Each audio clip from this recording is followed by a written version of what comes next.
अस्सलामुअलैकुम सामीन। 27 रजबुल मुरज्जब और 17 जनवरी है। ख़बर का उन्वान है, क्या आपका वोट कट गया है या नाम में कोई चेंजिंग तब्दीली होनी है या नाम कुछ आगे पीछे हो गया है। अगर ऐसा हो गया है तो कल 18 जनवरी को हर बूथ पर BLO साहिबान बैठेंगे। 18 जनवरी 2026।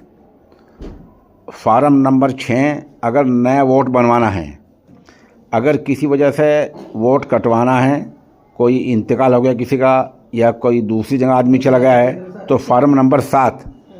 और अगर पहले से वोट रजिस्टर्ड है, नाम में कोई गलती होनी है, तो फार्म नंबर 8। और किसी के पास फार्म है, फार्म उसने नहीं भरा है, अब तक जमा नहीं किया, तो फार्म अब भी जमा कर सकता है। ये 3-4 चीज़ें हैं, इन पर आप ध्यान दें, ये ध्यान देने की चीज़ें हैं। और एक बात और अर्ज़ कर दूं, अगर फ़िलहाल आपने अपने कागजात पर ध्यान नहीं दिया तो जैसा वक्त आगे बढ़ते जाएगा फिर सबूत ज़्यादा पेश करने पड़ सकते हैं। और एक वक्त ऐसा भी आएगा कि सबूत का ढूंढना इकट्ठा करना बहुत मुश्किल काम हो जाएगा। इसलिए गफलत न बरती जाए। आज 17 जनवरी है और इसमें सिर्फ 2 हफ्ते आपके पास बाकी हैं।